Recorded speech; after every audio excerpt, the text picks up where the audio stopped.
Hi, this is Richard Vague with Tychos, and today we're going to be talking about the miracle of Taiwan. Taiwan has been getting a lot of attention lately. Small wonder, since the Taiwanese company Foxconn now builds most of our iPhones in factories on mainland China, actually. And since it is now true that a Taiwanese company manufactures almost all of the chips that go into the world's most advanced computers, and perhaps most troublingly, since China claims Taiwan as a province and has vowed to retake it with claims it may be ready to do so as early as 2024. So lots of attention on Taiwan. Underscoring it all is the fact that Taiwan has been one of the world's best performing economies, primarily because of its formidable manufacturing prowess. Almost all the countries in Asia are excellent manufacturers and thus strong exporters, a fact that is to their considerable economic advantage. In contrast, the U.S. is a net importer, which creates a sustained net drag on the U.S. economy, since the private sector incurs a buildup in private debt to pay for those net imports. Taiwan, an island off the southeast coast of China, is an increasingly important part of the Asian export story. Let's look at the data. First, let's look at the size of Taiwan's economy compared to China, Japan, and certain other Southeast Asian neighbors. All have shown good economic growth. Now let's look at the economic performance through time. Southeast Asia, China, and Japan all had a simultaneous, massive financial crises in the late 1990s, brought about by overlending, so let's focus on trends that have happened after that time.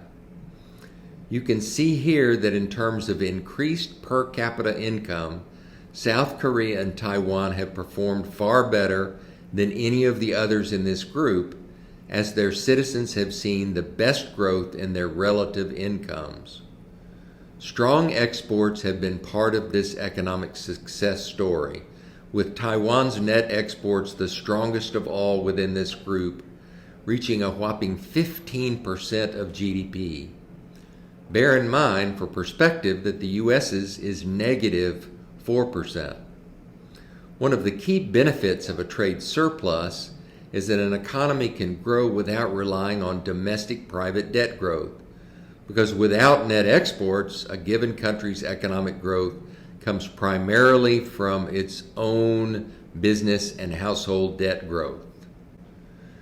China, Vietnam, and South Korea have shown strong growth, but at a very high price, high and worrisome growth in private sector debt.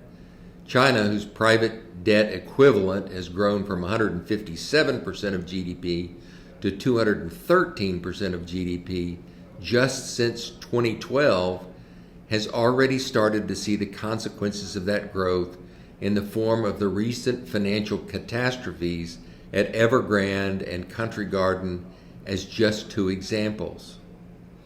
But you can clearly see that Taiwan has enjoyed its massive GDP growth without much increase in private sector debt.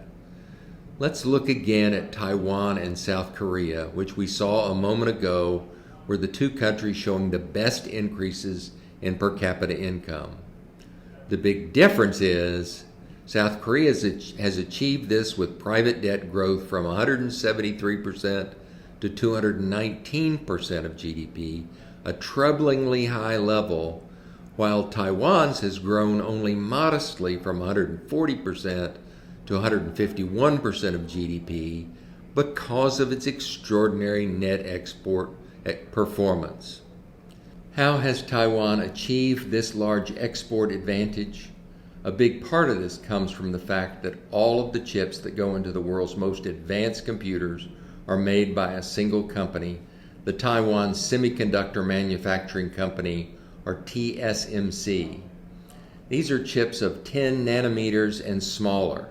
Since the smaller the chip, the faster and more powerful it usually is, due to the smaller distance electronic instructions have to travel. And how has Taiwan achieved so much success in manufacturing? Well, over the last few decades, as the U.S. has had its predilection for outsourcing manufacturing, Taiwan has instead been embracing manufacturing, with its government actually subsidizing the early development efforts of TSMC and others. Note that the U.S.'s Intel Corporation used to dominate global chip manufacturing, and even though it is still huge, it made a couple of strategic stumbles along the way and now makes comparatively less advanced chips. In fact, it is not even mentioned as a factor in advanced chip manufacturing, though it now vows to catch up. Instead, Samsung, a South Korean company, is now the second most advanced chip manufacturer. This creates a geopolitical supply chain vulnerability for the U.S. tech industry that it needs to address over time. The 2022 CHIPS Act passed by Congress will help, though more help will be needed over time. And the U.S. has plenty of advantage in certain specialty chips, most recently the California-based NVIDIA's lead in the now all-important chips for artificial intelligence. But let's give Taiwan kudos for its focus and the industrial policy that has given it this lead. That's it for this week. Thanks.